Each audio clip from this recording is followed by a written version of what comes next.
My channel carry plus. आज हम class 11 NCERT based जो बुक है उसमें पढ़ रहे हैं चैप्टर नंबर 2 मात्रक और मापन। इसमें एक टॉपिक है त्रुटियां। इसका पार्ट 3 कल हम अपलोड कर चुके हैं, आप जाकर देखिए, लिंक डिस्क्रिप्शन में है। ये है पार्ट 4 इस चैप्टर का, मात्रक और मापन। इन सारे पार्ट 1, पार्ट 2, पार्ट 3 की लिंक डिस्क्रिप्शन में दे दी गई है, आप वहां पे जाकर देख सकते हैं। तो हम आज पढ़ते हैं त्रुटियां। कल हमने त्रुटियों के बारे में बताया था, उनके प्रकार भी बताए थे। आज हम बची हुई त्रुटियां पढ़ते हैं। बची हुई त्रुटियां कौन सी हैं? बची हुई त्रुटियां हैं सापेक्ष त्रुटि, सापेक्ष त्रुटि या भिन्नात्मक त्रुटि या आपेक्षिक त्रुटि। ये तीनों एक ही त्रुटि के नाम हैं, अलग अलग ढंग से कहते हैं। इसको रिलेटिव एरर, फ्रैक्शनल एरर भी कहते हैं। फॉर्मूला क्या होता है? फॉर्मूला हमारा होता है सापेक्ष त्रुटि बराबर, सापेक्ष त्रुटि बराबर निश्चित मान, निश्चित मान माइनस प्रायोगिक मान, प्रायोगिक मान। तो आखिर इस त्रुटि की हम परिभाषा क्या देंगे? इस त्रुटि की परिभाषा ये होगी कि किसी भी त्रुटि के निश्चित मान तथा उसके प्रायोगिक मान के अंतर को सापेक्ष त्रुटि, भिन्नात्मक त्रुटि या आपेक्षिक त्रुटि कहते हैं। एक बार फिर से डेफिनेशन देखें। कोई भी पूछता है कि सापेक्ष त्रुटि, भिन्नात्मक त्रुटि या आपेक्षिक त्रुटि क्या है, तो कहेंगे किसी भी त्रुटि के निश्चित मान तथा उसके प्रायोगिक मान के अंतर को सापेक्ष त्रुटि, भिन्नात्मक त्रुटि या आपेक्षिक त्रुटि कहते हैं, क्योंकि ये तीनों नाम एक ही त्रुटि के हैं। तो इसको हम कैसे लिखेंगे? इसको लिखेंगे डेल्टा एक्स बराबर निश्चित त्रुटि एक्स माइनस प्रायोगिक त्रुटि ए। इस फॉर्मूले को याद रख सकते हैं आप। इसके बाद आती है माध्य आपेक्षिक त्रुटि। तो जैसे आपने बहुत सारे एक्सपेरिमेंट किए, A1, A2, A3, A4 dot dot dot. आपको बता दें, जब भी हम अनंत को प्रदर्शित करते हैं तो केवल 3 डॉट लिखते हैं, ज़्यादा डॉट नहीं लगाते हैं। an तक किए तो हमारी जो माध्य आपेक्षिक त्रुटि होगी डेल्टा ए एम बराबर होगी A1 मोड के अंदर plus A2 plus A3 plus A4 plus AN mode के अंदर है अपॉन AN। ये हमारा एक फॉर्मूला है दूसरा। और ये निकालते कैसे हैं? A1 कैसे निकलेगा? ये डेल्टा और लगाए सब में, डेल्टा और लगाना। डेल्टा A1 कैसे निकलता है? डेल्टा A1 निकलता है AN माइनस A1। ये आपको याद रखना है। अब टॉपिक को आगे बढ़ाते हैं। कल हमने आपको अंश और रेडियन में एक संबंध बताया था, अंश और रेडियन में कि degree upon 180 equal radian upon pi. जैसे आपसे कहा जाए कि 270 अंश को रेडियन में कन्वर्ट करो, 270 अंश है, इसको आपको रेडियन में बनाना है, तो आप क्या कहेंगे? हाँ, तो 270 अंश को रेडियन में बनाना है, तो आप ये है अंश और ये लिखा अंश, तो इस 270 को इस अंश के स्थान पर लिख दीजिए। तो लिख दिया 270 अंश बटे क्या लिखा? 180, 180 लिख दिया बराबर ये क्या लिखा? ये रेडियन है। रेडियन को पता कैसे चलता है? यहाँ पर C लिखा रहता है तो समझ जाते हैं ये रेडियन है, तो रेडियन लिख दिया अपॉन पाई लिख दिया। एक जीरो से एक जीरो कैंसिल। अब ये 27 और 18 9 से कैंसिल हो रहे हैं, 9 दूनी 18 और 9 तिया 27। अब इस पाई का मल्टीप्लाई होगा 3 में, तो ये हो गया 3 पाई बराबर इस 2 का मल्टीप्लाई होगा रेडियन में, तो 2 रेडियन। अब हमें चाहिए क्या है, हमें केवल रेडियन चाहिए ना, तो ये 2 आएगा भाग में, तो 3 पाई, ये आ गया 2 भाग में अपॉन 2 इक्वल रेडियन। तो जो हमारा 270 अंश होता है इसको रेडियन में 3 पाई अपॉन 2 रेडियन कहते हैं। अब आगे और देखते हैं, जैसे अब कहा जाए कि 150 अंश को रेडियन में कन्वर्ट करो, तो आपको कोई भी फॉर्मूला याद रखने की ज़रूरत नहीं है, केवल आपको ये फॉर्मूला याद रखना है। इसमें बस आप वैल्यू पुट कर दीजिए। ये क्या लिखा, अंश लिखा ना, तो अंश की जगह रख दो, तो 150 अपॉन क्या लिखा 180 अंश बराबर, अब ये क्या लिखा, ये लिखा रेडियन, तो रेडियन लिख दिया अपॉन पाई। 0 से 0 कैंसिल, अब ये कट जाएंगे 3 से, 3 18 3 15। अब इस पाई का मल्टीप्लाई होगा 5 में, तो ये हो गया 5 पाई इक्वल, इस 6 का मल्टीप्लाई होगा रेडियन में, तो 6 रेडियन।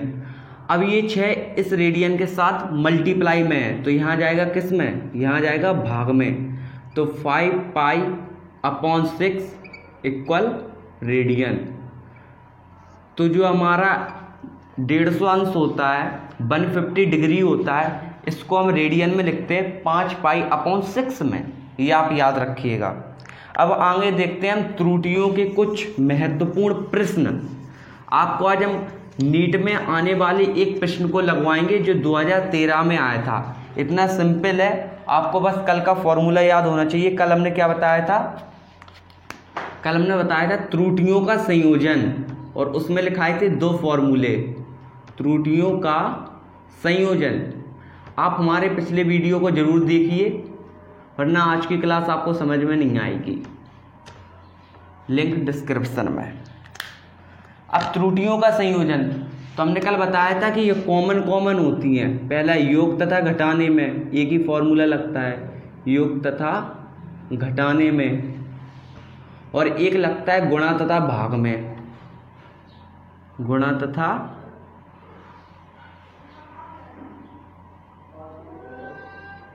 अब देखते हैं सूत्र को रिवाइज कर लेते हैं। सूत्र क्या था कि जो हमारा मोड जेड होगा ना, ये मैक्सिमम होगा कब, जब डेल्टा जेड है ये delta A plus delta B हो। कल हमने इस मैक्सिमम और मोड के बारे में जानकारी दी थी। और भाग तथा गुणा में क्या था कि जो डेल्टा जेड अपॉन जेड ये भी मोड में होगा, और ये कैसी मैक्सिमम वैल्यू देगा, मैक्सिमम देगा upon delta A upon A, sorry यहाँ पे मोड नहीं लगना है, plus delta B upon B. अब बात आती है इन फॉर्मूलों को याद कैसे करें। तो इन फॉर्मूलों को मैं सबसे कॉमन चीज़ है वो है ये चिन्ह, इसमें भी प्लस लगा, इसमें भी प्लस लगा। तो त्रुटियों के संयोजन में हम ये कह सकते हैं कि त्रुटियों के संयोजन में जो त्रुटियां होती हैं हमेशा जुड़ती हैं, ऐड होती हैं। देखो इसमें भी प्लस लगा, इसमें भी प्लस लगा। अब बात करते हैं कि इन फॉर्मूलों को याद कैसे किया जाए। तो इन फॉर्मूलों में देखें, यहाँ पे देखें, यहाँ पे क्या लिखा, डेल्टा जेड, डेल्टा ए और डेल्टा बी, मतलब जो ऊपर की तरफ डेल्टा में है वही नीचे केवल सिंपल है। ये लिखा डेल्टा जेड, यहाँ केवल Z, delta A delta B upon B, नीचे डेल्टा नहीं है और वही राशि नीचे है, केवल ऊपर डेल्टा लगा, और ये अपॉन में है, और ये मैक्सिमम वैल्यू यहाँ प्लस चिन्ह है। तो आपको दिक्कत नहीं होगी इन फॉर्मूलों को याद करने में। इसमें भी delta A plus delta B plus चिन्ह, डेल्टा और डेल्टा बी को जोड़ा गया है। अब हम देखते हैं इनके कुछ न्यूमेरिकल। जैसे पहला न्यूमेरिकल है, ये हमारी किताब है,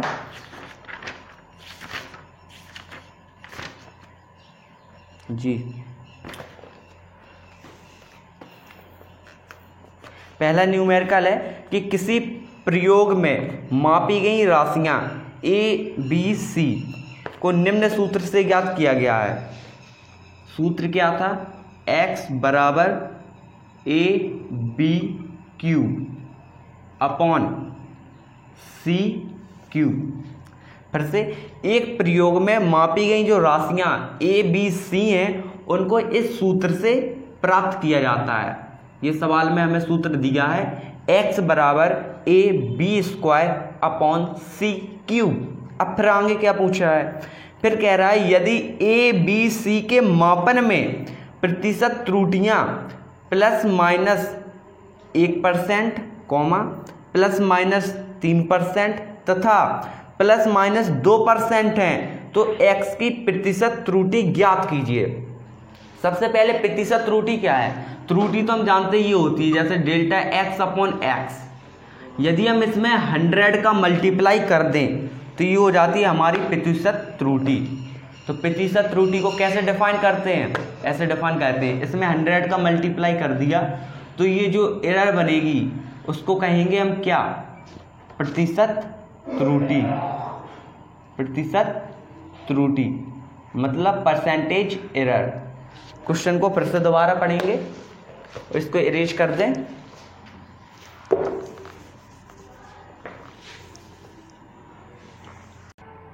तो इस सवाल को थोड़ा और गौर से पढ़ते हैं। इस सवाल में है क्या?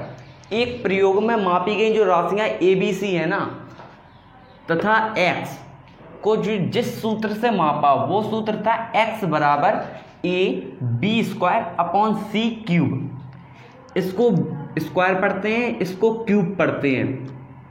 x बराबर A B square upon C cube. यदि ए बी तथा सी के मापन में जो प्रतिशत त्रुटि है ±1% ±3% तथा ±2% है तो x की प्रतिशत त्रुटि ज्ञात कीजिए। अभी हमने बताया कि प्रतिशत त्रुटि होती क्या है। अब देखेंगे प्रतिशत त्रुटि को डिफाइन कैसे करते हैं।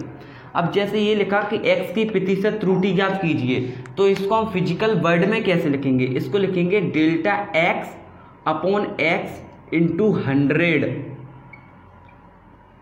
ये हमारी भाषा हो गई मैथमेटिकल, और ये जो भाषा लिखी ये लिखी है थ्योरिकल। तो हमको किसी भी थ्योरिकल भाषा को ऐसे इसमें कन्वर्ट करना होता है मैथमेटिकल लैंग्वेज में। तो इस सवाल को सॉल्व करते हैं। आपको एक रूल और रिवाइज करवा दे। कल हमने बताया था कि पावर में दी जाएं यदि घातें। कल हमने बताया था यदि z बराबर a m upon b n हो तो इसकी प्रतिशत त्रुटि कैसे लिखेंगे? सिंपल सा, delta z upon z equal, हमने कहा था घात आगे आ जाती है तो m है वो आगे आ जाती है m। फिर a के लिए क्या लिखेंगे? Delta a upon a plus, कहा था कि त्रुटियों के संयोजन में हमेशा प्लस होता है, n है n आगे आ जाएगी घात, डेल्टा b अपॉन b। ये हमारा फॉर्मूला था घातों के नियम पे। और क्या आपको दिख नहीं रहा? ये जो दिया है वो इसी कंडीशन में दिया है। इसमें देखो स्क्वायर लगा है, ये इसकी घात है, इसमें क्यूब लिखा है वो सी की घात है। तो इसको सॉल्व कैसे किया जाए?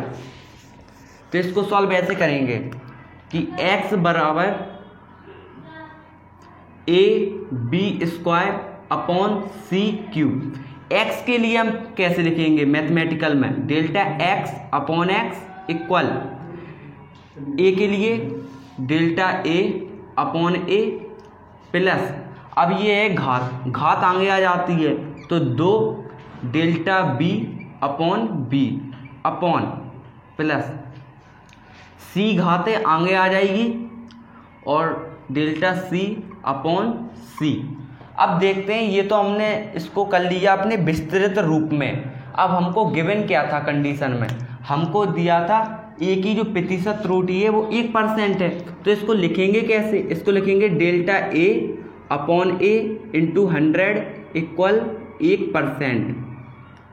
बी की प्रतिशत त्रुटि 3% है, तो इसको लिखेंगे delta B upon B into 100 equal 3%। C की प्रतिशत त्रुटि 2% है, तो डेल्टा सी अपॉन सी into 100 equal 2%।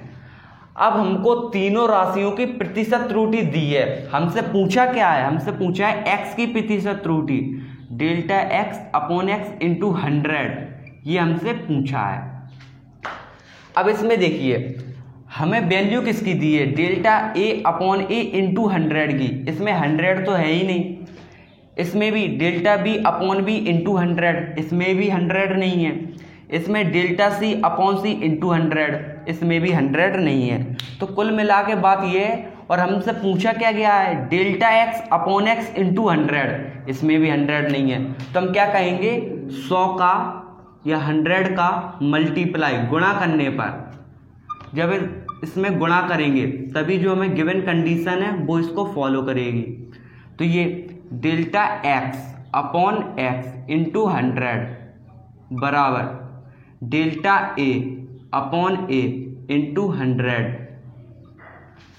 Plus delta B upon B into 100, सब में 100 का गुणा करना है, प्लस 3 डेल्टा सी अपॉन सी इंटू 100। अब delta x upon x into 100 ये तो हमसे पूछा है। ये पढ़िए क्या लिखा था? एक्स की प्रतिशत त्रुटि। तो प्रतिशत त्रुटि को ऐसे डिफाइन करते हैं, यही हमसे पूछा है। तो ये तो हमसे पूछा है, ये बराबर लगा देंगे delta A upon A into 100। ये देखो दिया है delta A upon A into 100, कितना दिया है? 1% दिया है, तो हम लिख देंगे 1। प्लस लगा तो प्लस लगा देंगे। अब लिखा है 2 गुणा delta B upon B into 100, 2 लिखा है तो 2 लिख देंगे। अब delta B upon B into 100, इसकी वैल्यू कितनी दी है? 3%, तो यहाँ मल्टीप्लाई करके 3 लगा देंगे, क्योंकि ये इसमें 2 मल्टीप्लाई में है। प्लस 3 लिखा, 3 लिख देंगे मल्टीप्लाई डेल्टा सी अपॉन सी इंटू 100, डेल्टा सी अपॉन सी इंटू 100 कितना दिया है? 2%, तो 2 लिख देंगे। 1 प्लस 3 दूनी 6 प्लस 3 दूनी 6, 6 6 12 1 13, तो x की जो प्रतिशत त्रुटि होगी वो 13% होगी। तो मतलब जो हमसे पूछा था वो प्रतिशत त्रुटि कितनी निकली? वो प्रतिशत त्रुटि निकली 13%। अगला न्यूमेरिकल देखते हैं। एक सिलेंडर की लंबाई के मापन में 2% की त्रुटि है, ये 2% लिखा है, 2% की त्रुटि है, तथा त्रिज्या के मापन में 1% की त्रुटि होती है। द्रव्यमान के मापन में 4% की त्रुटि है। उपरोक्त से घनत्व के मापन में संभावित त्रुटि क्या होगी? सबसे पहले क्वेश्चन को पढ़कर जो हमें थ्योरिकल पार्ट दिया है इसको मैथमेटिकल पार्ट में लिख लेते हैं। एक सिलेंडर कैसा होता है? बेलनाकार। ये कंडीशन यूज होगी अभी कि लंबाई के मापन में, लंबाई को L से रिप्रेजेंट करते हैं, लेंथ होती है, तो इसको कैसे लिखेंगे? यहाँ पे लिखते हैं डेल्टा L अपॉन L, क्योंकि परसेंट त्रुटि दी है प्रतिशत, तो 100 होगी इक्वल 2%। ये हमें गिवन है। ये जो भी कंडीशन गिवन होगी वो यहाँ पर लिखते जाएंगे गिवन। अब त्रिज्या के मापन में 1% की त्रुटि है, त्रिज्या को रेडियस कहते हैं, इसलिए R से प्रदर्शित करते हैं। R अपॉन R प्रतिशत त्रुटि, इसलिए इसमें क्या दिया है कि त्रिज्या के मापन में 1% की त्रुटि है, तो त्रिज्या का मापन लिखते कैसे थे? Delta R upon R into 100, 1% की त्रुटि है इसलिए लिख दिया 1। आगे द्रव्यमान के मापन में 4% की त्रुटि है। द्रव्यमान को मास कहते हैं, m से रिप्रेजेंट करते हैं, m upon m into 100 equal 4% की त्रुटि, 4 लिख दिया। ये तीनों कंडीशन हमको गिवन है। आगे देखते हैं उपरोक्त का मतलब होता है ऊपर दी गई जितनी भी कंडीशन है उसमें घनत्व के मापन में संभावित त्रुटि। घनत्व होता क्या है? घनत्व के बारे में जानते हैं। जो घनत्व होता है इसको रो से रिप्रेजेंट करते हैं, RHO रो, और इसको यह एक ग्रीक अल्फाबेट है, रो जो है वो एक ग्रीक अल्फाबेट है, और इसको इंग्लिश में डेंसिटी कहते हैं, डेंसिटी। तो जाहिर सी बात है इसको रो से प्रेजेंट करते हैं तो रो से ही इसकी प्रतिशत त्रुटि निकाली जाएगी। तो इसको लिखेंगे, हमको निकालना क्या है, delta rho upon rho into 100, ये हमको निकालना है, मतलब फाइंड करना है। तो सबसे पहले क्या होता है, हम किसी भी क्वेश्चन को पढ़ते हैं और उसकी जो थ्योरिकल पार्ट होते हैं उसको मैथमेटिकल पार्ट में कन्वर्ट करते हैं। कर लिया हमने, सारी कंडीशन लिख ली। अब आपको एक फॉर्मूला जो आप क्लास 10th में पढ़ चुके हैं कि द्रव्यमान बराबर आयतन गुणा घनत्व, ये आपने क्लास 10th या 9th में पढ़ा होगा। अब हमें चाहिए क्या है, हमें चाहिए घनत्व। घनत्व चाहिए तो जो इसका जो आयतन है वो यहां पर जाएगा भाग में। तो जो घनत्व होगा, घनत्व बराबर द्रव्यमान बटे आयतन हो जाएगा, द्रव्यमान बटे आयतन। अब घनत्व को तो हम रो से प्रदर्शित करते हैं, द्रव्यमान मास होता है और जो आयतन होता है इसको वॉल्यूम बोलते हैं, V। अब इन सारे की हम त्रुटियां लिखते हैं तो ये हो जाएगा delta rho upon rho equal m में डेल्टा m अपॉन m। बस जो V है, V का मतलब वॉल्यूम, यहां पर तो V से रिलेटेड कोई कंडीशन नहीं दी गई तो यहां पर ये कंडीशन लिखेगी, एक सिलेंडर। तो आपने गौर किया होगा एक सिलेंडर होता क्या है, एक जो सिलेंडर होता है ऐसा, ये होता है बेलनाकार। अब ये बेलनाकार सिलेंडर है तो जाहिर सी बात है इसमें जो आयतन लगेगा वो बेलन का आयतन ही लगेगा। तो इसमें हम बेलन का आयतन की कंडीशन लगाते हैं। तो बेलन का आयतन होता है पाई r स्क्वायर h। चूंकि पाई एक नियतांक होता है जिसकी वैल्यू निश्चित होती है और किसी भी निश्चित वैल्यू में कोई भी त्रुटि नहीं होती है, जैसे इसकी वैल्यू 3.14 या पाई अपॉन पाई होती है, तो इसकी निश्चित वैल्यू होती है, इससे पाई से रिप्रेजेंट करते हैं। तो इसको नहीं लिखेंगे आर स्क्वायर और लिखा आर स्क्वायर, तो ये जो घात है ना ये आ जाती है आगे +2 और R delta R upon R, H को एल भी लिख सकते हैं, डेल्टा एल अपॉन एल। ये लिख गई हमारी सारी कंडीशन। अब यहां पर लिखा है डेल्टा रो अपॉन रो और यहां पर हमें फाइंड करना है delta rho upon rho into 100। इसमें लिखा है डेल्टा एम अपॉन एम, इसमें लिखा है डेल्टा एम इंटू 100, इसमें लिखा है 2 into delta R upon R, इसमें लिखा है delta R upon R into 100। तो हमें इसमें 100 का मल्टीप्लाई करना होगा जिससे हमारी ये कंडीशन इस पर फॉलो की जा सके। तो लिखेंगे 100 का गुणा करने पर, तो delta rho upon rho into 100 equal delta M upon M into 100 plus 2 into delta R upon R into 100 plus delta L upon L into 100। हमने कर दिया 100 का मल्टीप्लाई। अब गौर से देखें, ये तो हमको चाहिए ही है, इक्वल लगा दिया delta M upon M into 100, delta M upon M into 100 कितना है 4, तो यहाँ पर 4 लिख दिया, प्लस लगा तो प्लस लिख दिया, 2 लिखा तो 2 लिख दिया। अब इसको देखें, delta upon R into 100, delta R upon R into 100 कितना है 1, तो 1 यहाँ पर लिख देंगे गुणा में, plus delta L upon L into 100, delta L upon L into 100 कितना है 2, तो 2 सॉल्व कर लें, 4 प्लस 2 एकम 2 प्लस 2, 2 2 4 4 4 8, तो कुल मिला के इसमें 8% की त्रुटि हुई। तो हमसे जो पूछा था तो यहाँ पर हम पुट कर देंगे 8%, यही हमारा फाइनल आंसर होगा। आगे और ऐसे ही न्यूमेरिकल देखते हैं अच्छे से।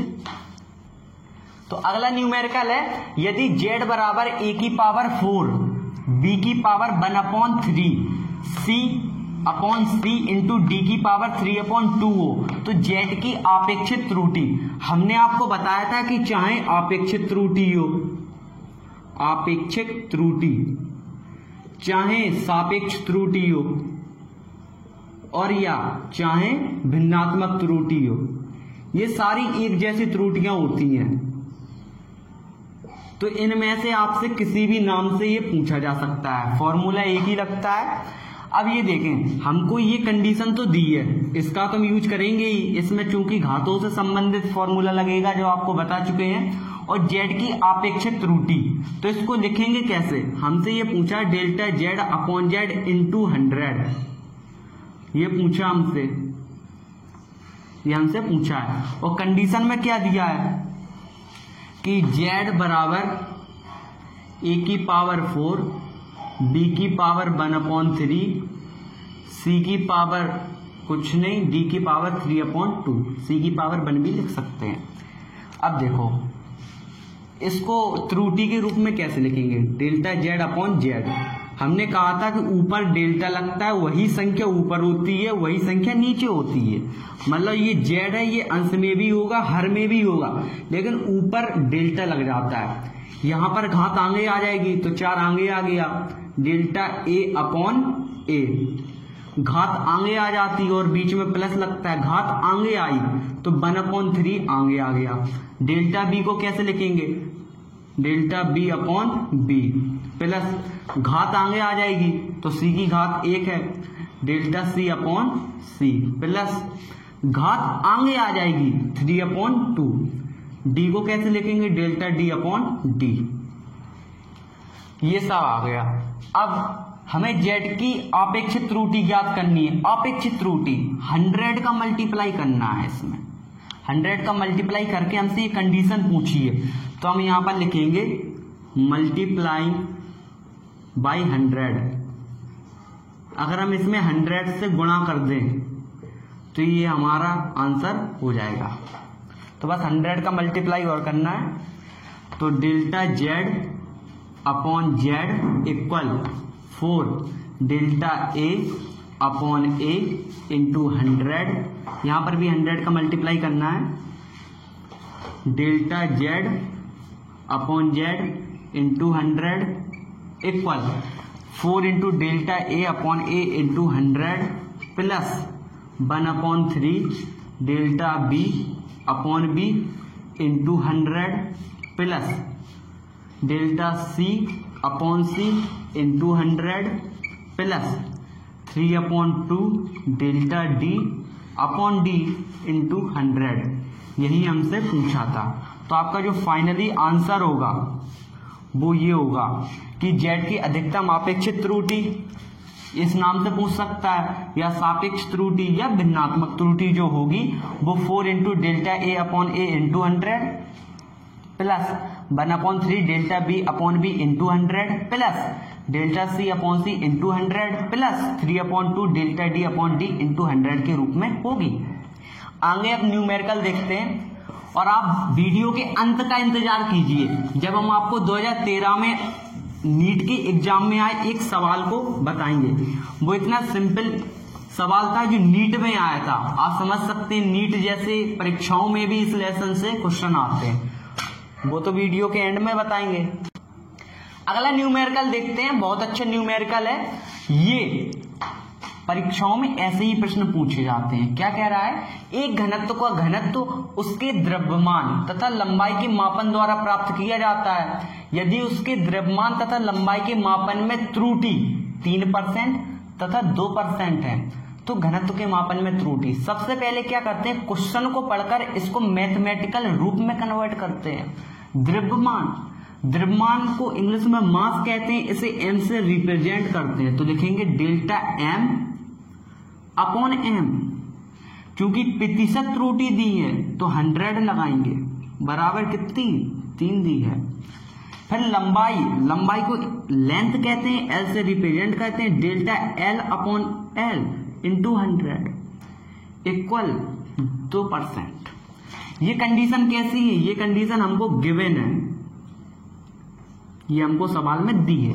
अब हमसे पूछा क्या है, घनत्व के मापन में, तो घनत्व को अभी बताया था, रो से प्रेजेंट करते हैं, रो अपॉन रो इंटू 100। ये हमसे कंडीशन पूछी गई है। ये हमसे पूछी गई है तो इसको हम बॉक्स में बंद कर देंगे। इस सवाल को वैसे ही लगाएंगे जैसे इससे पहले के पहले वाला लगाया था। जैसे द्रव्यमान बराबर, फॉर्मूला क्या होता है, द्रव्यमान बराबर आयतन गुणा घनत्व। ये आपको फॉर्मूला याद रखना है, एक ही याद रखना है कि द्रव्यमान बराबर आयतन गुणा घनत्व। अब हमें जरूरत किसकी है, हमें जरूरत है घनत्व की। ये तो ये जो आयतन होगा ना, यहां गुणा में, यहां कैसे जाएगा, भाग में। तो जो हमारा घनत्व होगा उसका फॉर्मूला क्या बन गया, द्रव्यमान बटे आयतन। नॉर्मली सी बात है, आयतन। अब घनत्व को रो से प्रदर्शित करते हैं, द्रव्यमान को m से और आयतन को v से, मतलब वॉल्यूम।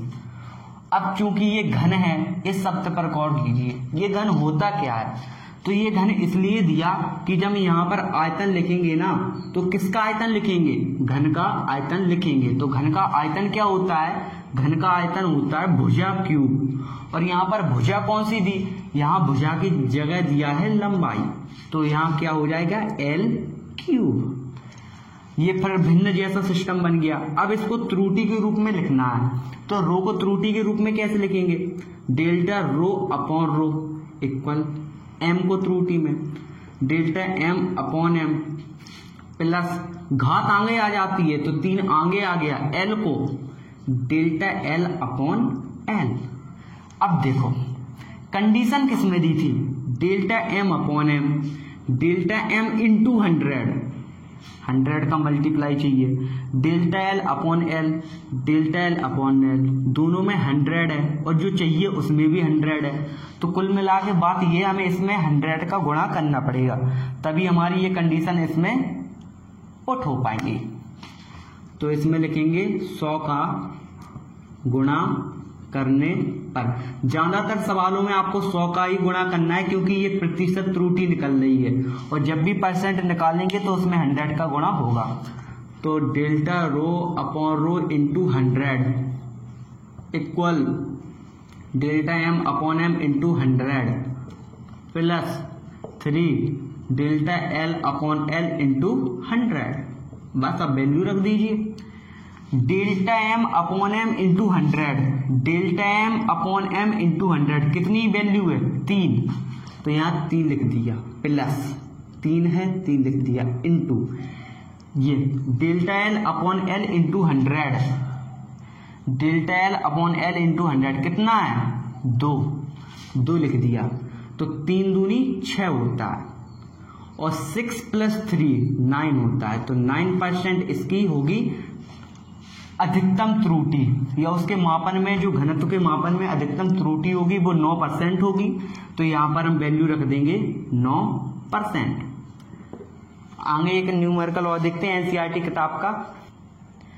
अगला न्यूमेरिकल है 5वां, किसी स्टॉप वॉच। अब ये स्टॉप वॉच क्या होती है, घड़ी होती है, कि अल्पतम माप 0.2 सेंटीमीटर है, एक दोलक है, वो 100 सेकंड में 50 बार दोलन करता है। दोलक क्या होता है, जो राउंड वाइज जाता है, ऐसे जाता है फिर मुड़ता है, फिर जाता है फिर मुड़ता है। अब माप की निम्नतम त्रुटि। अब इसमें एक पॉइंट ये है कि हमने आपको जितने भी फॉर्मूले बताए, चाहे योग व अंतर से बताए हो, वो हमने सब बताए मैक्सिमम, लेकिन इसमें पूछा है निम्नतम। लगेगा तो वैसा ही, अंतर कुछ नहीं होगा, बस इसमें ये आपको क्रिटिकल पॉइंट दे दिया, ये इससे आप कंफ्यूज ना हो, क्योंकि हमने आपको जो फॉर्मूला बताया था योग का वो ये था, delta Z maximum delta A plus delta B, ये तो योग व अंतर का था। और मल्टीप्लाई का क्या था, delta Z upon Z into maximum equal to delta A upon A plus delta B upon B.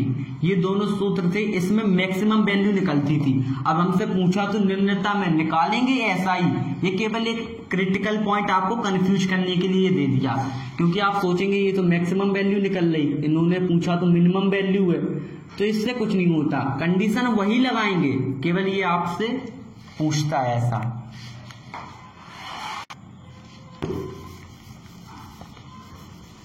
अब सवाल को पढ़ें कि एक स्टॉपवॉच की अल्पतम माप का मतलब है उसकी सबसे छोटी माप, और किसी भी वस्तु की जो सबसे छोटी माप होती है ना उसको कहते हैं अल्पतमांक, लीस्ट काउंट। हमने कल के लेक्चर में बताया था, आप देखना जरूर। वो 0.2 सेंटीमीटर है, मतलब इसमें कोई भी त्रुटि होगी वो अधिकतम 0.2 सेंटीमीटर होगी। तो इसको लिखेंगे डेल्टा टी। मतलब डेल्टा क्या रिप्रेजेंट करता है? डेल्टा हमारा यही तो रिप्रेजेंट करता है कि इसमें लीस्ट काउंट कितना हो रहा है, मतलब सबसे कम इसमें त्रुटि कितनी हो रही है। तो ये हमारा डेल्टा बताता है। तो इसमें डेल्टा टी कितना है? 0.2 सेंटीमीटर। लिख दिया भाई 0.2 सेंटीमीटर। अब एक दोलक है 100 सेकंड में 50 बार दोलन करता है, तो उसको समय कितना लगा? 100 में हम 50 का भाग दे देंगे तो कुल मिला के उसको 20 सेकंड का समय लगा।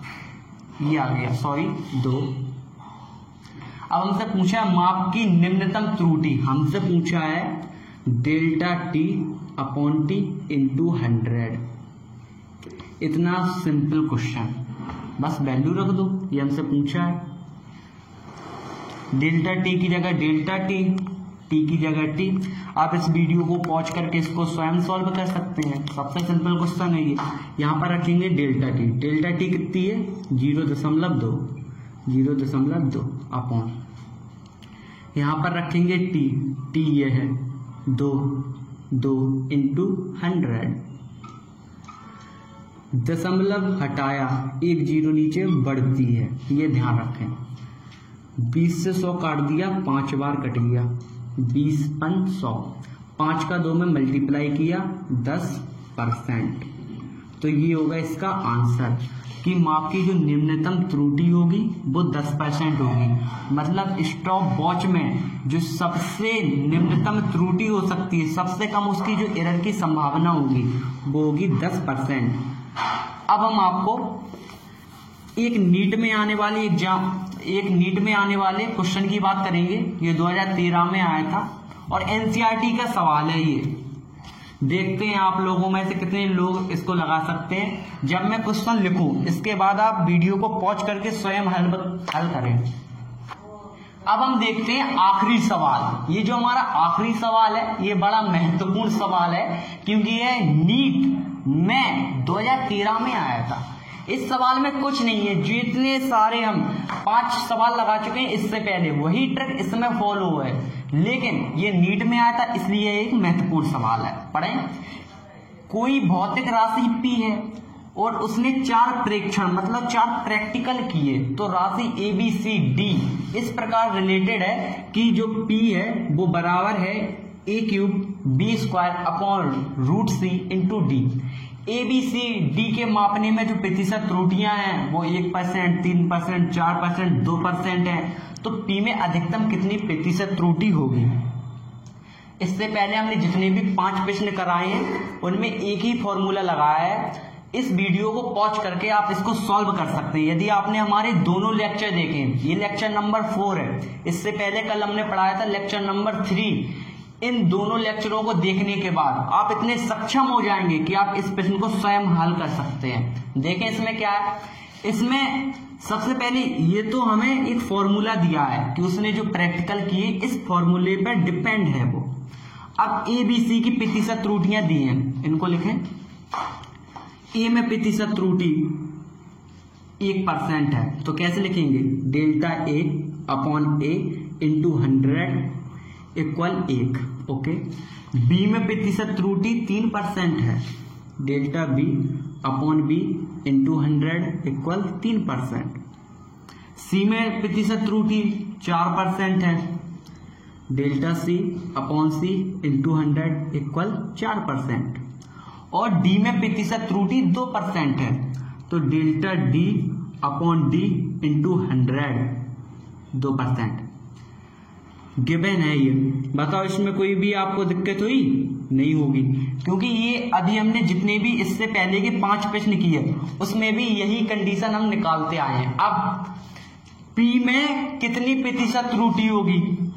फिर से वही कि delta P upon P into 100 हमसे पूछा है। ये कोई अलग प्रश्न नहीं है, बस इसमें 4% त्रुटियां दे देते हैं, इसलिए लोग कंफ्यूज हो जाते हैं। अब लिखेंगे फॉर्मूला है हमारा P बराबर a³ b² √c × d। इसमें बस आप घातों वाला नियम लगा दें, लेकिन इसमें एक दिक्कत है कि ये √c है, इसमें कितनी घात होगी? तो √c की घात होती है 1/2, ये आपको बता चुकी है। तो जो 1/2 होती है वो रूट को प्रदर्शित करती है, तो इसको हम कैसे लिख सकते हैं? ये √c को हम अभी क्लियर कर रहे हैं, तो √c की जगह पे लिख सकते हैं c 1/2। अब आपकी पूरी समस्या सॉल्व हो चुकी है। इसको कैसे लिखेंगे? डेल्टा P/P इक्वल, जो घात 3 है वो आगे आ जाएगी और a को लिखेंगे डेल्टा A/A प्लस, यहां पर घात 2 है, घात आगे आ जाती है डेल्टा B/B प्लस, ये हाफ है, ये आगे आ जाएगा। c के लिए लिखेंगे डेल्टा C/C प्लस, d के लिए लिखेंगे डेल्टा D/D। ये भी आपको हम बता चुके हैं कि इसको कैसे लिखते हैं। घात आगे आ जाती है, ऊपर त्रुटियां होती है, नीचे वही राशि होती है। अब इसमें 100 का मल्टीप्लाई करना है, क्योंकि हमने जितने भी सवाल किए उन सभी में हमने 100 का मल्टीप्लाई किया है। तो लिखेंगे 100 का गुणा करने पर। अब ये देखिए, नीट एग्जाम में ऐसे प्रश्न आए, इसमें दिक्कत क्या हुई? कुछ नहीं हुई। 100 का मल्टीप्लाई किया हमने, delta P/P × 100 equal 3 delta A/A × 100 plus 2 delta B/B × 100 plus half delta C/C × 100 plus delta D/D × 100, क्योंकि सब राशियों में हमने 100 का गुणा कर दिया। अब हम देखते हैं कि हमने सब राशियों में 100 का गुणा तो कर दिया, डेल्टा P/P × 100 ये हमको चाहिए है, और डेल्टा A/A × 100 कितना है? ये है हमारा 1%, तो यहां पर लिखेंगे 3 × 1 प्लस 2 लिखा तो 2 लिख देंगे इंटू डेल्टा B/B × 100 कितना है? ये हमारा है 3, तो 3 लिख दिया प्लस लगा, अब लिखा हाफ लिख दिया इंटू डेल्टा C/C × 100 कितना है?